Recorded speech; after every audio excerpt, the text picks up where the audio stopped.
as we know, there is a trias, democracy, rule of law, and human rights. But starting from 24th of February, I would suggest to see quadriga and peace to these three elements of our foundation of our work.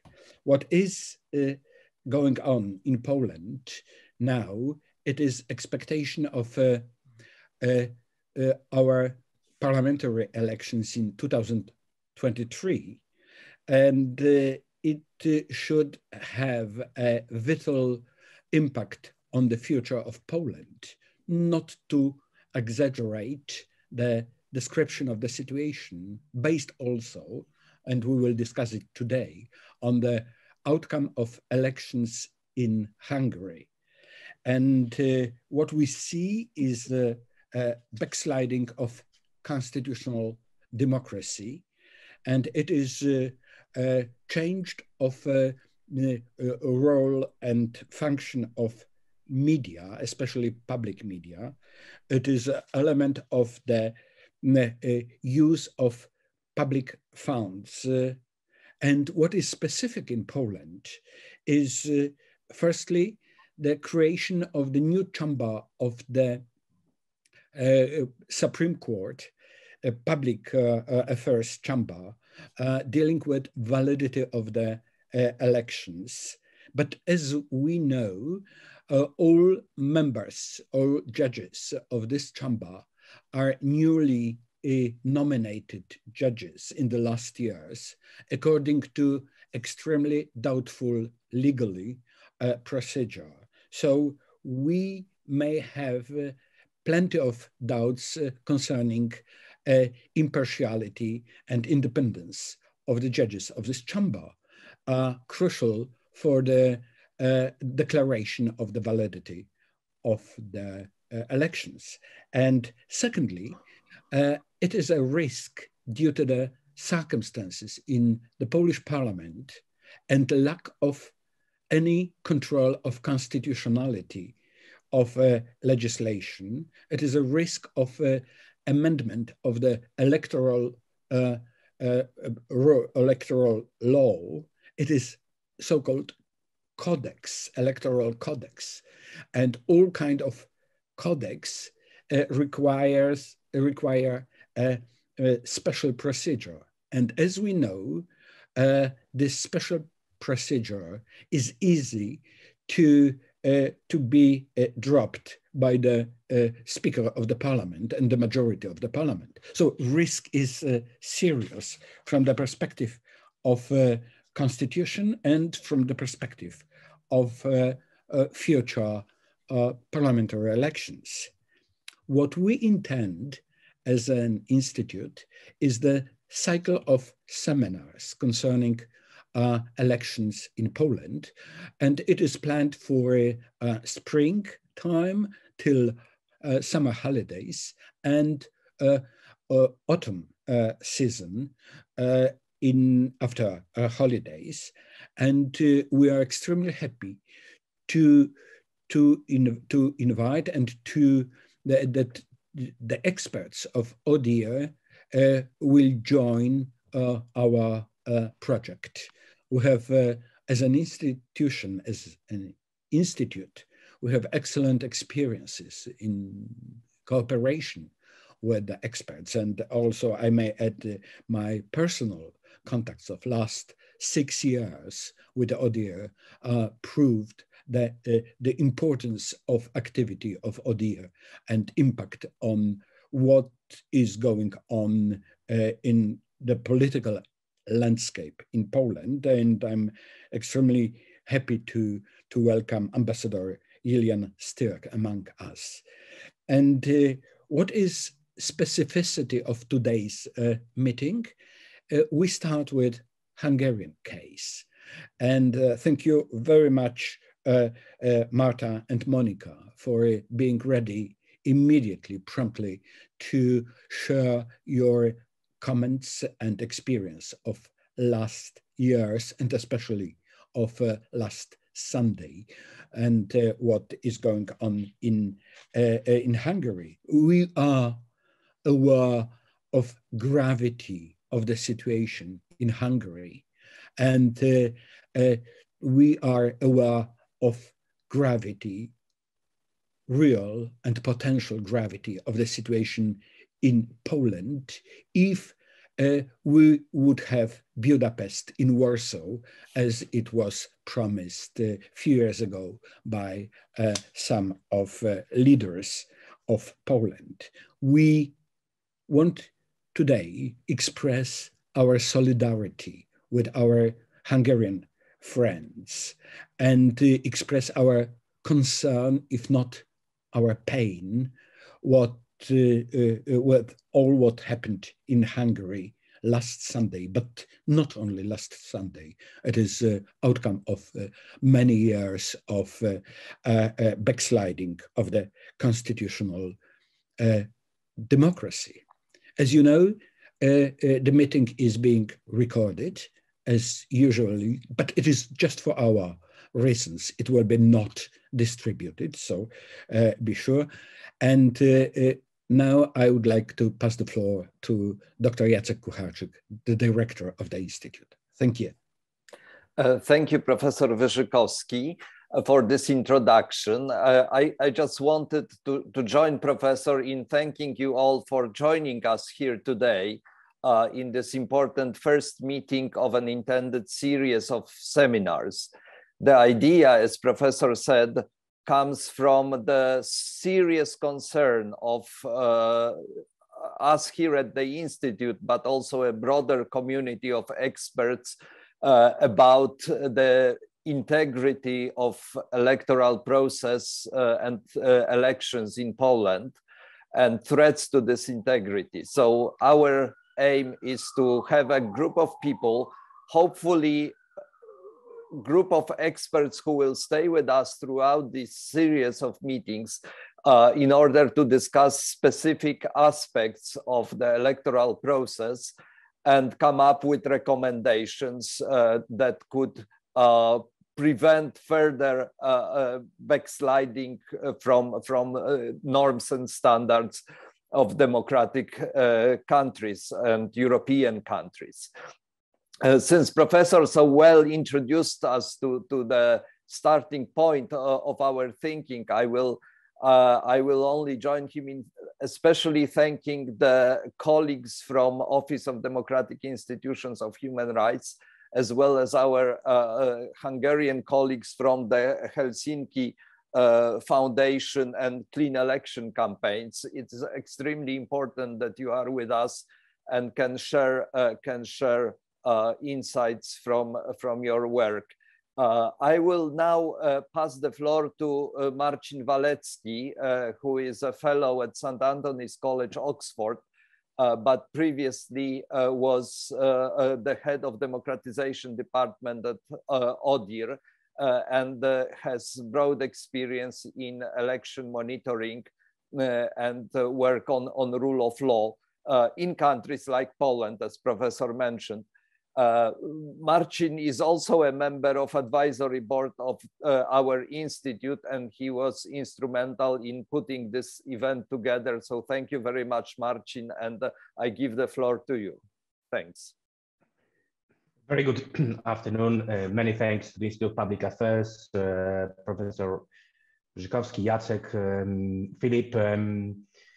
I would be very brief, just to give a overall picture and hope this will be a nice introduction to follow-up presentations made by our colleagues from ODIHR and Hungarian partners. A few weeks ago, Commissioner Vera Jourova said, but if you ask me whether there will be some action taken after the Hungarian elections, if they prove to be unfair, I don't see any way of doing something concrete. The organization of elections falls under the absolute competence of the member states, so we are not ready for such a situation. Jourova confessed that the rules of the EU and its member states have been designed with understanding there will always be free and fair elections. But looking from another perspective, a fundamental aspect of being a part of the European family is that the quality of elections and pluralistic democracy are not considered the internal affairs of a member state, as these are matters of direct and legitimate concern to all participating states and do not belong exclusively to the internal affairs of the state concerned. This statement, this is a commitment coming from OSCE Moscow document 1981. Countries are no longer in position to invoke the non-interference principle to avoid discussions about the elections. In 1991, the Office for Democratic Institutions and Human Rights, ODIHR, was established in Warsaw, initially called Office for Free Elections. And for almost 30 years, ODIHR observed more than 400 elections with numerous missions, including 6 parliamentary elections in Hungary,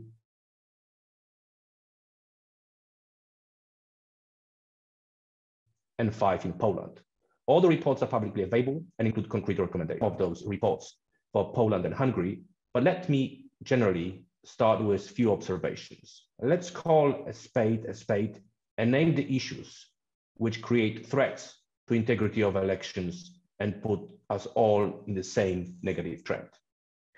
Already in 2014, OSCE observers noted a general deterioration of conditions for democratic elections. In Hungary, in 2014 report, the ODIHR mission stated, the main governing party enjoyed an undue advantage because of restrictive campaign regulations, biased media coverage, and campaign activities that blurred the separation between the political party and state. Very strong statements came also in 2018. We're going to hear more about the preliminary report for those last elections. So there is no Big Bang theory behind problematic elections in Central Europe, as this road has been already paved with multiple steps. Problems with elections in Hungary have been systemic for almost a decade. Problems with elections in Poland are already becoming systemic. No doubt elections just are a mere reflection of a larger problems we are seeing in Central Europe, and Professor Wyrzykowski named some of those issues. We've seen a number of international regional actors expressing their concerns about political corruption, toxic polarization, lack of political and media pluralism, growing threats of foreign influence. Many researchers would argue that both ruling parties in Poland and Hungary established and consolidated what we call a dominant party system, characterized by clientelism and persuasive practices undermining electoral integrity way before the election day. Opposition parties are allowed to compete, but through various forms of political corruption and constitutional quirks, the ability to run effective campaigning is significantly undermined. By undermining rule of law, applying gerrymandering, abuse of state resources, coercing the electorate, controlling public media, harassing private media, these dominant parties can maintain political control without actively and directly manipulating e-day. As Stephen Levitsky and Lucan Wei argue, the defining feature of such regimes is the systemic denial of a level playing field to opposition.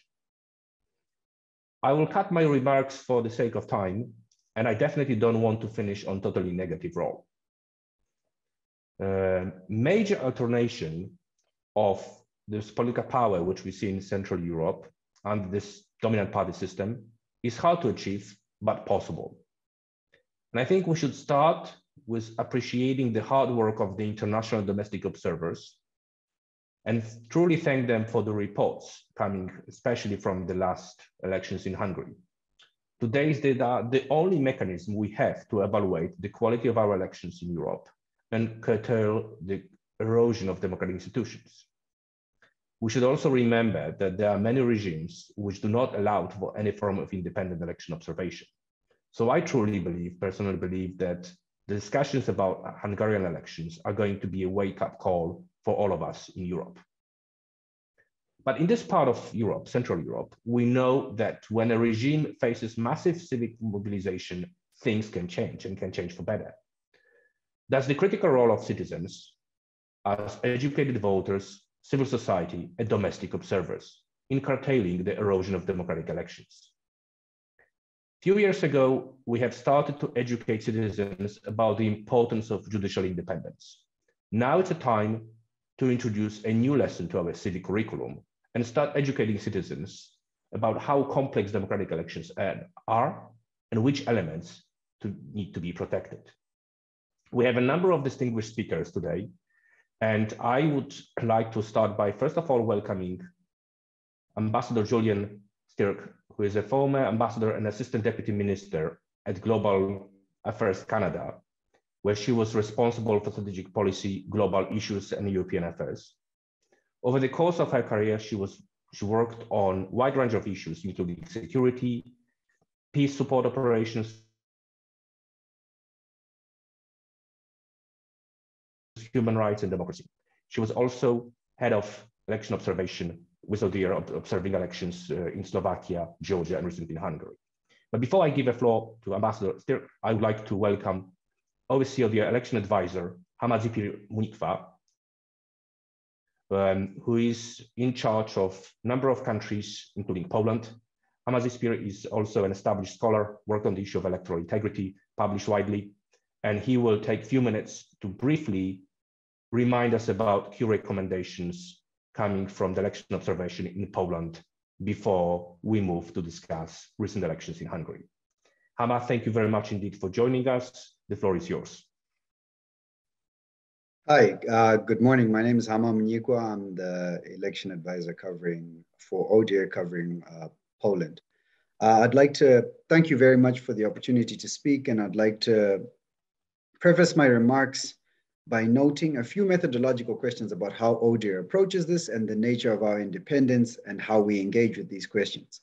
Most importantly is the fact that ODIHR in and of ourselves do not compare elections either across countries or within the same country. So you'll see as I speak about elections in Poland between 2019 and 2020, the extent to which we participate in a direct comparison of these elections is not our role. And luckily we have a role which allows us to provide sufficient recommendations and information and assessment of these missions to allow interlocutors and stakeholders such as yourselves to engage in the discussions that you're currently in. The other thing is that the missions speak for themselves. Ambassador Sterk, as the head of mission, is in a position to speak on behalf of the ODIHR election observation mission to Hungary, whereas I am not in a position to speak on behalf of the missions to Poland, but I am in a position to provide you as clearly as possible the recommendations as they were and the observations as they were, and I hope that will allow us to facilitate a clear discussion. The two missions most recently were for the parliamentary elections in 2019 and for the presidential elections in 2020. Both missions were what were known as limited election observation missions. They're limited only insofar as these missions do not have short-term observers. That is to say, observers who are observing the practices that take place at the polling station.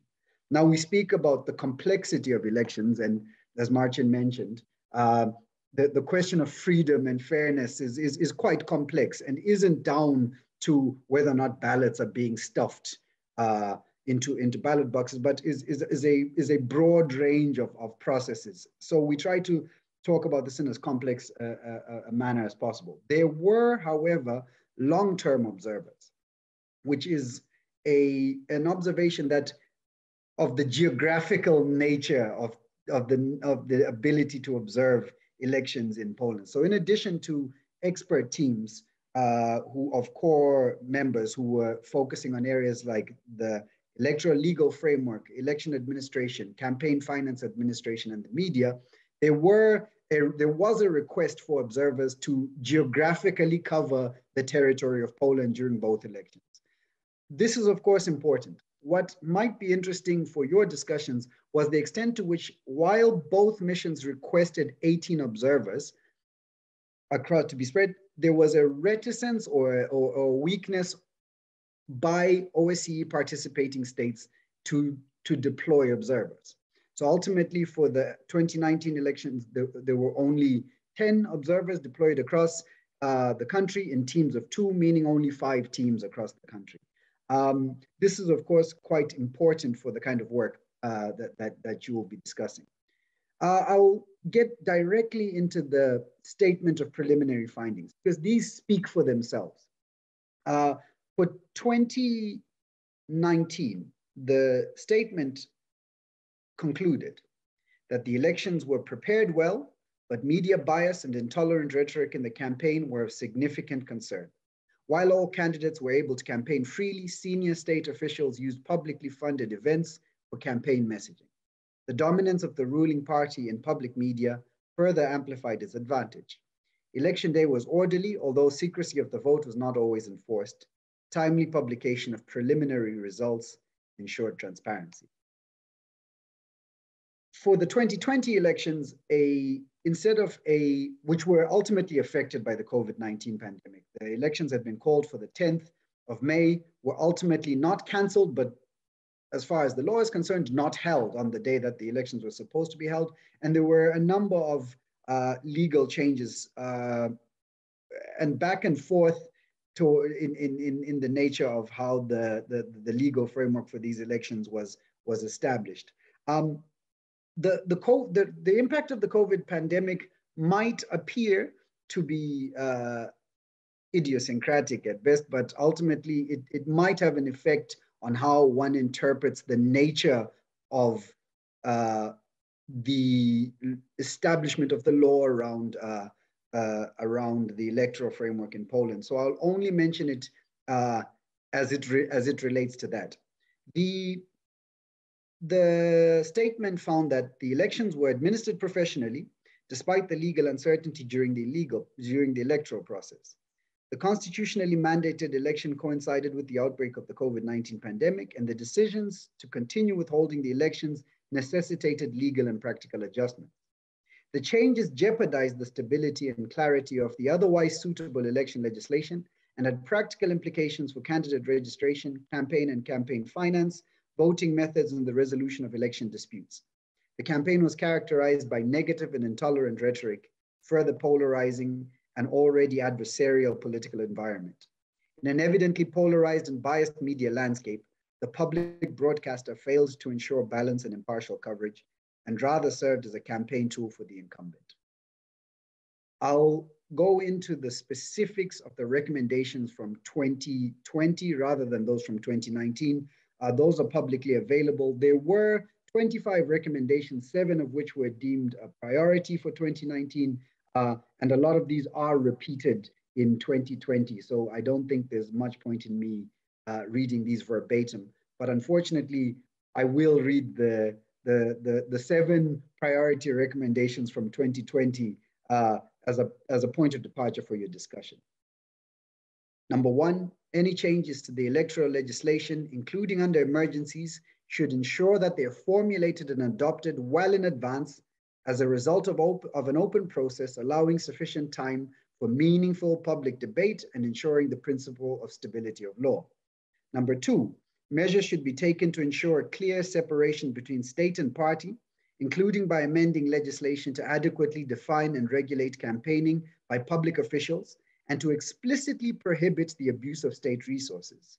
Favorable treatment of any contestants by public media should be treated as a misuse of public funds and should be properly addressed.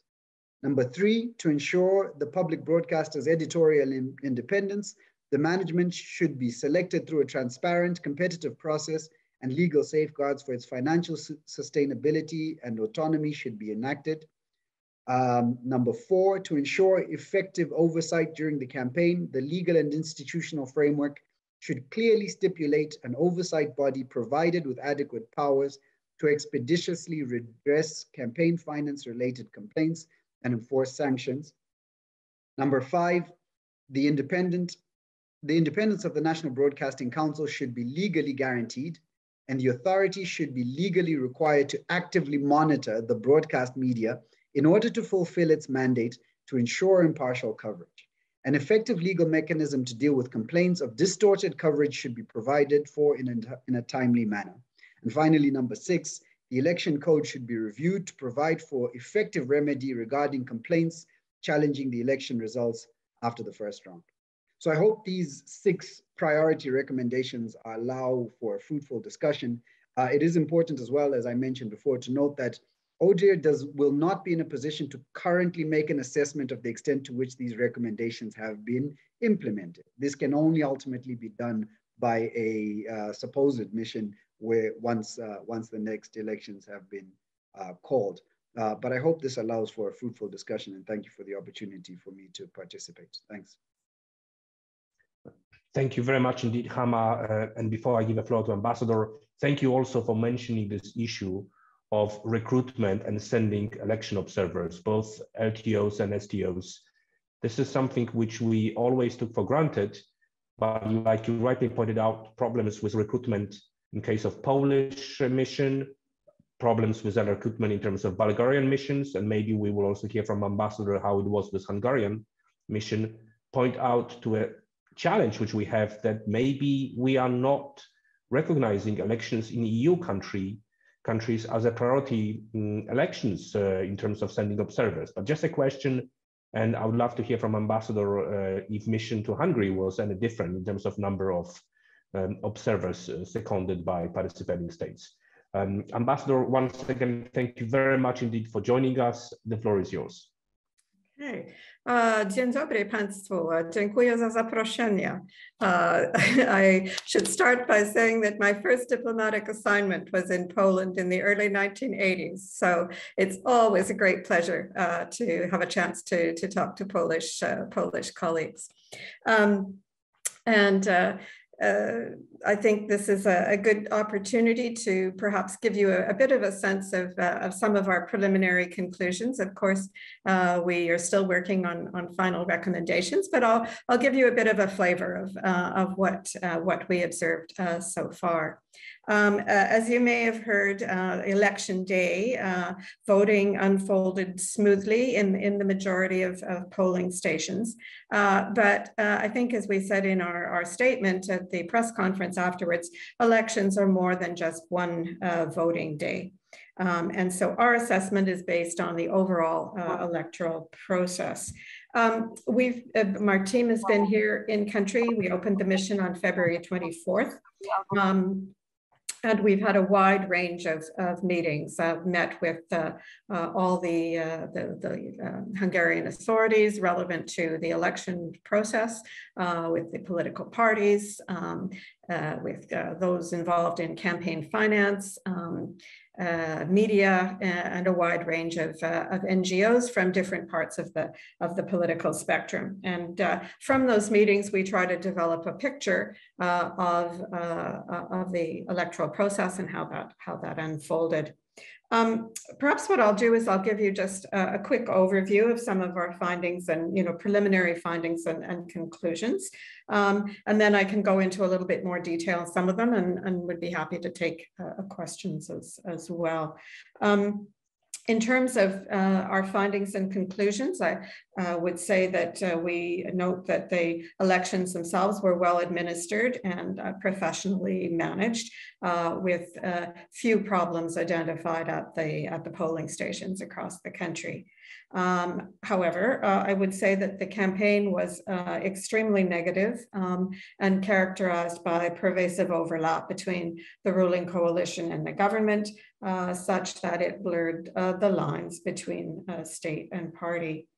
There was a lack of transparency and insufficient oversight of campaign finance. And we observed bias and lack of balance in the news coverage. And I should mention here that we have a media monitoring unit as part of our mission, and we monitored 12 different media platforms. I think this bias in the media was one of the factors which tilted the playing field, and also we felt limited the voters' opportunity to make an informed choice among the many candidates. In terms of how we operate, because there was some question around long-term and short-term observers, we had a core team of somewhere between 15 and 20 people, depending on the stage in the electoral process. We had 18 long-term observers deployed in 9 regions, and then approximately 200 short-term observers who arrived shortly before E-Day. And in addition to that, I think about 96 parliamentarians from the OSCE Parliamentary Assembly. So quite a strong team overall, which gave us, good coverage across the country. Just digging down a little bit through some of our preliminary conclusions, I'll touch on some of the areas that we highlighted. We noted that the legal framework for the conduct of democratic elections was adequate, but some of key provisions fell short of international commitments, and there were also a number of gaps in the legislation. My colleague Hama made the point that we don't compare from one election to another, and is quite correct, we don't. We do, however, sometimes look at previous recommendations from previous reports. And so we noted that several previous recommendations from 2018 had not been addressed. And, some of those areas include blurring of lines between state and party, issues around campaign finance, and issues related to media, and also complaints and appeals. So these issues are not new. There were a number of amendments to the electoral legislation prior to the elections in 2020, and also in 2018, which made some improvements in terms of technical issues, but again, did not, it was an opportunity to revise other areas which did not take place. In particular, we noted that they did not revise the boundaries of constituencies, which exceeded established deviation limits. So that was one of the other issues we flag in our report. In terms of election administration, we felt that the elections, the technical aspects were managed professionally and efficiently, including in areas like candidate registration, and generally speaking, there was a confidence in the accuracy of the voters list. But there were some concerns expressed about let's say perhaps not full confidence in the election commission due to the dominance of ruling party appointees, and what we observed as a lack of genuine debate in some of the sessions, both at the national level and the lower levels as well. One of the advantages, of course, of having long-term observers in country was that they were able to observe the work of the electoral commissions in the regions as well. There were also concerns expressed about November 21, 2021 amendment on civil registration, as well as some concerns about postal voting and different modalities for out-of-country voting. This also was something that was raised in previous recommendations. Freedom of association and assembly were respected, but again, we go back to the issue of this pervasive overlap between the campaign of the governing party and government provision of government information, which again blurred the line between state and party. Advertising, I think I touched already on the issue of campaign finance, and this certainly made itself apparent in terms of, I would say, the use of billboards, and also I guess, messaging in terms of for the electorate. We highlighted consolidation of the media and the kinds of messaging that was available across media platforms and lack of opportunity, again, for some opposition candidates to express, to campaign actively and to use the media in that sense. The campaign itself, I've already alluded to the fact that it was rather negative in tone. And certainly, I would say the war caused by the Russian Federation's invasion of Ukraine was very much at the top of the agenda, with both sides accusing the other of misrepresenting their respective positions. Economic issues also played some role, and energy as well. Election day itself was calm, peaceful. Voter turnout 69.5%, and as I said, voting procedures were largely expected. The same was the same went for counting as well. Few procedural errors or omissions. So I would say a mixed picture. And if you, I've just really given you some of the highlights. But if you look at the report itself, I would say it's very much a facts-based report. We like to try to, provide a fair amount of detail and then let the facts speak for themselves, and so that our assessment or conclusions flow directly from that. And I would like to welcome our dear colleagues Marta Pardavi and Monika Balint, who are representing, and I'm not exaggerating, most established Hungarian civil society organizations, Hungarian Helsinki Committee and Civil College Foundation. Both those organizations being involved in observing those elections.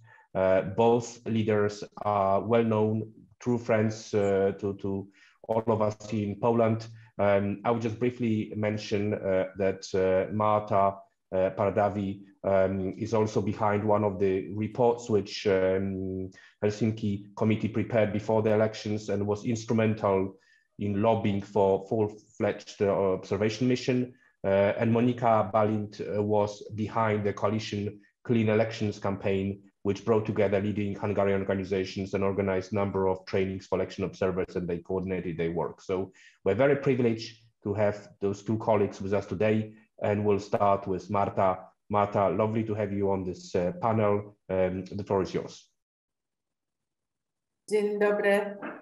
Dziękuję bardzo. Thank you very much for the invitation, and it is really an honor to be here with you. I must say this is not the first time we meet, because I think by now this group and a wider group of Hungarian, Polish citizens concerned for rule of law and democracy have been meeting and working together for quite a while. So it is very nice to see you, and I'd like to also thank the representatives of ODIHR and Ambassador Sterk for coming to Hungary, and I think it was very important that you came. And indeed, it was not easy.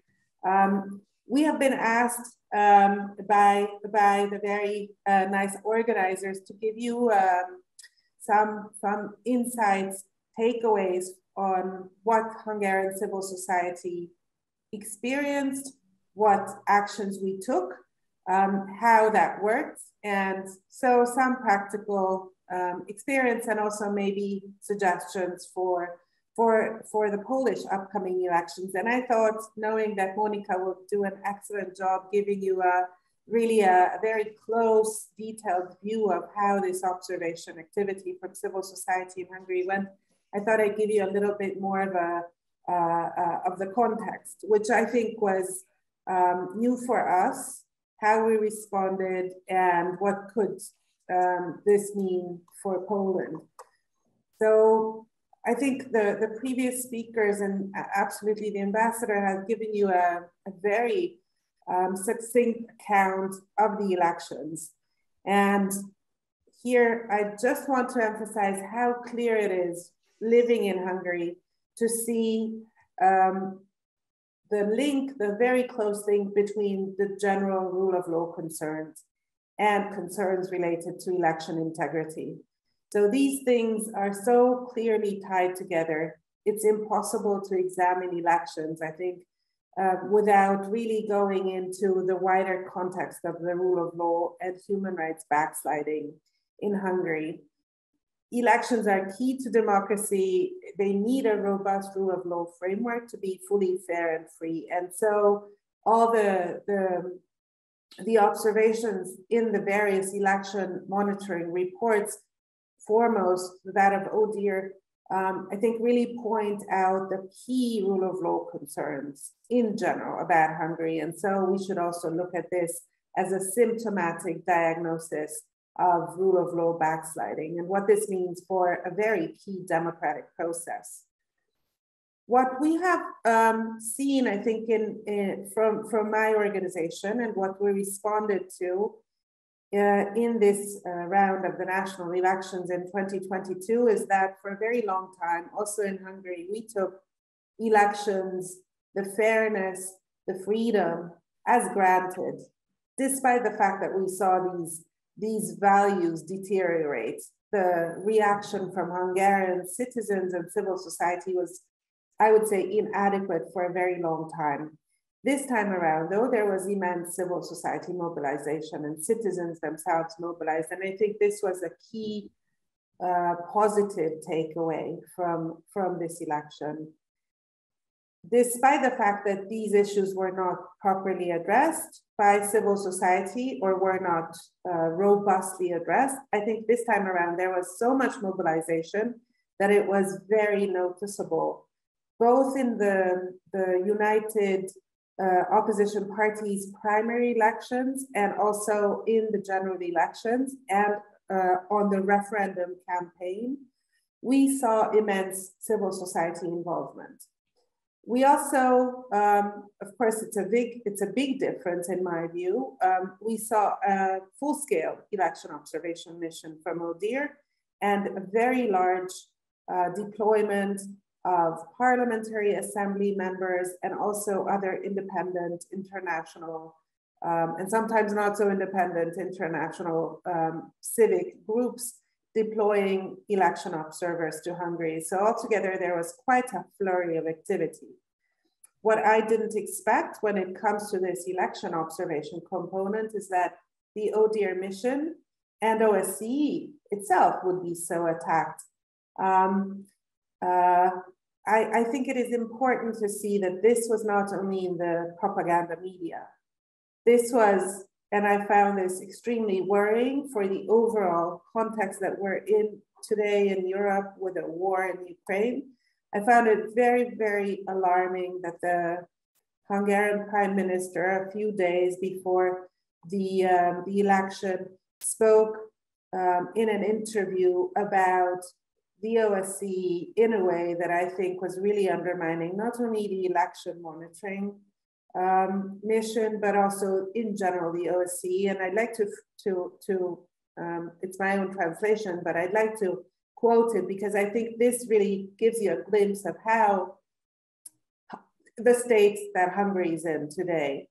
So Mr. Orbán said that previously the OSCE was an instrument of peace. Election observations were meant to ensure that everyone that elected leaders would gain power in accordance with the rules and that one could cooperate with them so that there would be trust. This has changed. Today, these Western institutions of peace have become war institutions, and election observation is no longer about observation, but about making accusations. So I think this is such a shocking statement, and this was followed up by a number of statements in media and articles. This to me sounds a lot like the kind of reaction or attacks that international observers, international organizations get in, and let me just say them in this group, Kazakhstan or Azerbaijan, and sometimes even Russia. And I think this kind of attack happens in an EU member state makes it all the more important to have strong international election observation missions. We called for this, and I was very happy to see that this was actually successful. Of course, the ODIHR needs assessment mission had a wide range of views, and they had a very sound methodology and made very sound conclusions. But their recommendation to have 200 short-term election observers was, I think, at least in Hungarian civil society, met with anxiety, whether this would be, successful. Would we actually have these 200 short-term observers arrive? And so this also means something for the European Union, because in order to deploy short-term observers from also EU member states, the funding needs to be there. So sometimes it's not only a question of whether there's political will, but whether there is financial budget lines that can finance this. And I was very happy to see that a number of EU member states and others too found ways to either have ad hoc solutions or a systemic permanent solution in place now to finance STOs and second election observers to even EU member states, something that normally development funds don't allow for. And I think this is something we need to keep on calling for. We have to realize that election integrity is at risk in the EU and that international observation missions need funding to happen. We cannot let, we can't allow, I think, a sound recommendation from ODIHR be met with disappointment and without EU member states delivering. I think this was a very important takeaway, and it was very good to have these huge numbers of international observers in a country where there's no domestic observation. But these international observers, I don't know if ODIHR experienced this or to what extent, but certainly some of the other NGO missions were met with a lot of logistical issues, difficulties in hiring drivers, interpreters, local staff. And so I would, for a future similar scenario, I would advise to be prepared, to assist with the advertising, the promotion of these opportunities, of identifying colleagues, potential local staff well in advance to ensure that no time is lost with recruiting these important members of teams. Another thing that I think is important to mention, and this might not be something for Poland, but we had this national referendum happening on the very same day. And this had meant that the Hungarian government, as the initiator of the referendum, could mobilize seriously limitless resources from the state budget to promote its message. As an initiator of the referendum, of course, it took a side, and there was no impartial information to voters about the issues concerning this referendum. Political parties decided to not address it because they felt, I think, that it was politically toxic or harmful to counter the Hungarian government's strong anti-LGBT messaging. And so it was left to civil society to address this. And there was an excellent campaign calling on voters to cast invalid votes. The campaign had a lot of great tools that I think if such an issue comes up again in Poland, you could use. Very easily transmitted to even a Polish context for language. But certainly civil society had such a vastly restricted space to make its views known. Regardless or despite of this, 20% of voters participating in the referendum cast invalid votes. This is a very clear sign, I think, that this civil society involvement again worked despite the difficulties. And so I'm very happy to see that this amount of energy invested by civil society really paid off. But there was quite a lot of other things, and Monica will talk about them more in details, but I just want to give you a picture of the kinds of things that civil society organizations did in advance of the 2022 elections. much of this was not happening or not to a sufficient scale. So there was a lot of mobilization to get out the vote, to target segments of the population who otherwise are less likely to vote, particularly first-time voters, for example, young people simply. There was a lot of campaigns about this. There was a lot of campaigns simply to impart information in a very distorted media space where there is no level playing field. So there was classic samizdat, paper, printed copies of newspapers being distributed in places around the country to which normally only the propaganda media reaches. Also, there was a very professional YouTube channel set up that basically did what a public service media broadcaster should do. So it filled an enormous gap and was really so active in presenting political issues to its viewers. I think that was highly appreciated. And this was also a civil society initiative. Half of it, I think, is funded by individuals. Of course, it's a very expensive operation, and during the election campaign, other donors came in, but the Hungarian crowdfunding is an important component here. There was a lot of monitoring. We also at the Helsinki Committee did this, and advocacy and analysis to impart information to not only Hungarians, also to Hungarians, but also to outside of the country. A focus on media monitoring and campaign financing by NGOs was also, I think, very important. And this requires quite a lot of technical expertise. So good teams who know what they're doing. And also legal assistance, of course, was key to ensure that people would know what to do if something happens, and would have actually a team of lawyers on the day of the elections to respond to their questions and complaints. And I think this was also very important. So overall, I think the civil society involvement was quite positive. It was a lot more. It was quite successful, highly professional, well coordinated. I'm sure there could have been more done, but I think this was a very positive aspect of an otherwise not so positive context. And of course, I didn't address the outcome, which is very worrying. I'll be happy to give you maybe some impressions or perceptions about what this outcome might mean, but I'd like to, stop here and be very happy to answer questions you have. Thank you.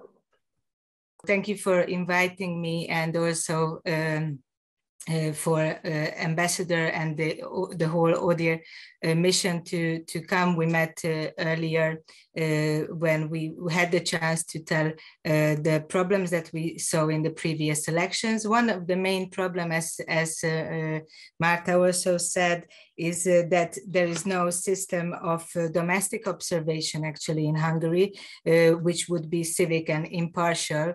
And there are a lot of civic society members who try to organize themselves to fill this gap.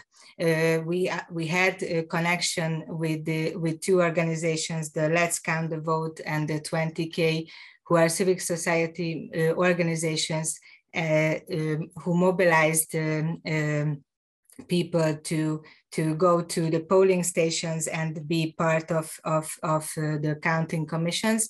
It's really important work that they did, but on the other hand, what I would like to tell you about is a coalition that we made with other organizations to watch elections on the streets on election day, and also to educate people on their right to observe their own elections and to report to the police or to the voting polling stations if they see any problems. So although Hungary also signed the Copenhagen Convention in 1990, throughout these 30 years, Hungary didn't make a procedure for independent civic organizations to take part in domestic observation. members of the coalition of the Clear Elections campaign. Do you see the whole presentation now? Okay, so members of this campaign were civil society members, the Civil College Foundation, which I'm representing, Hungarian Civic Liberties Union, Political Capital, who are analysts, and AHANG, which is a platform for mobilizing people, and they have a lot of volunteers who helped in this campaign. The main goals of the campaign was to have online trainings for citizens so that they are able to spot immoral or illegal influence on voters, to have a communication campaign that also helps to inform people on the problems around clarity of elections, to organize volunteers, activists who would be willing to watch and report if they see anything on the streets, report it to the police and to the election committees, and to give legal advice. The lawyers of the Hungarian Civil Liberties Union gave legal advice to citizens if they wanted to take action.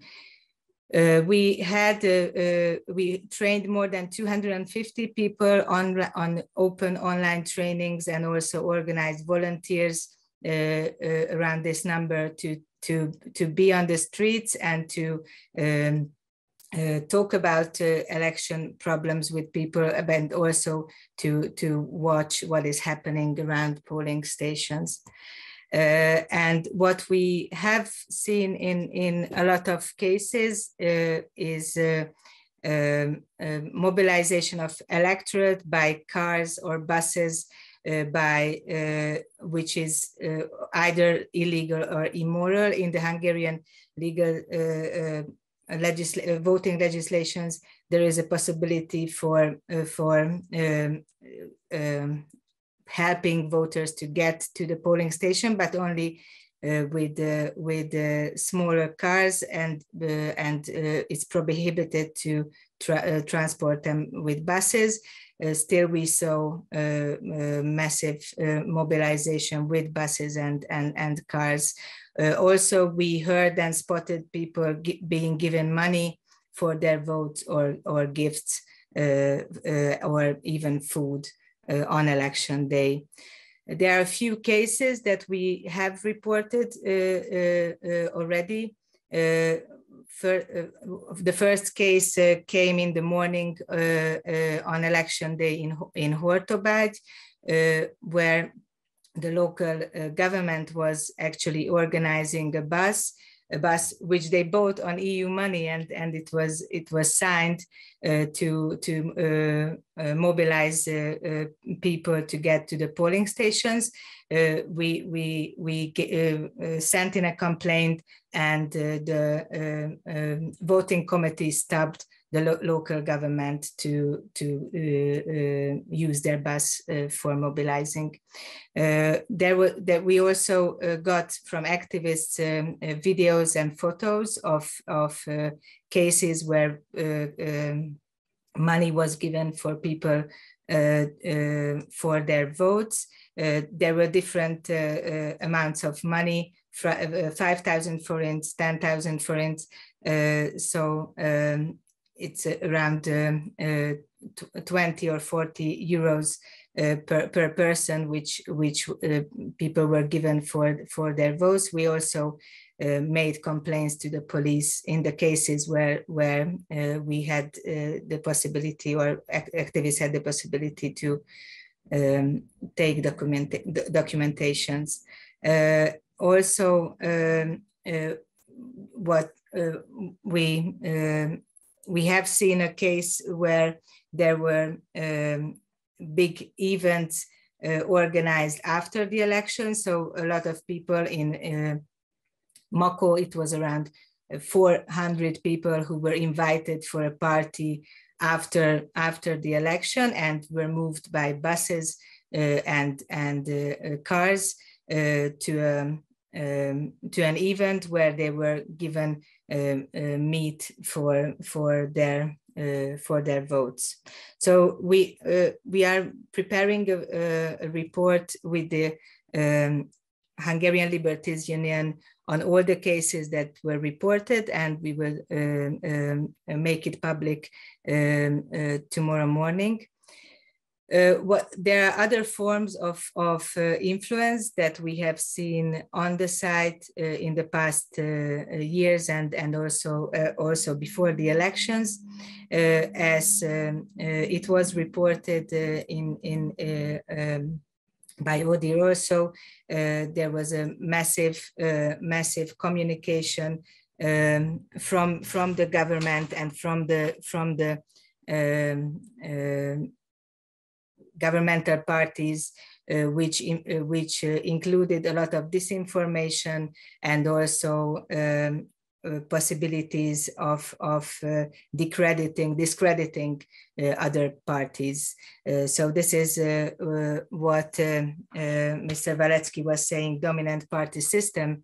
It works in a way in Hungary in which the governing parties have really a lot of influence on what is being heard through the media, and especially in the countryside, a lot of people see only a few stations of the national media and have no access to other resources or other sources of information. We heard from people in the countryside that they were told that rumors that if the opposition wins, the young people are going to be taken to fight to Ukraine. So these were rumors which really influenced people deeply in their decisions. And I should say that the legitimacy of the government now comes from the fear of the people, comes from the fear that they are not going to have food, that they're not going to have energy, gas, and that they are going to be involved in the war. So that's a big part of how people voted. What I drew here on the picture is a chain of influence that we saw in some of the regions in northern Hungary, where people from the government, sometimes members of the parliament or state secretaries, had regular influence on the local mayors, on local businesses, on local minority organizations. And it's not it's a long-term way of influencing by telling that there will be no resources if they don't vote for the government, and there will be no resources from the European Union that they can use locally. So I think that's something that also is connected to this dominant party system, how it works, that it shows no alternative for resources, no alternative for local governments to plan their future, and then it has an influence on the outcome of the parliamentary elections. And the last one is what was mentioned, the ballots in Serbia and Romania. The Hungarian system is not able to really control how these ballots are being collected, how people are being influenced outside the country. Although I think the outcome is more complex, so it has only influence on one or two seats in the parliament at the end.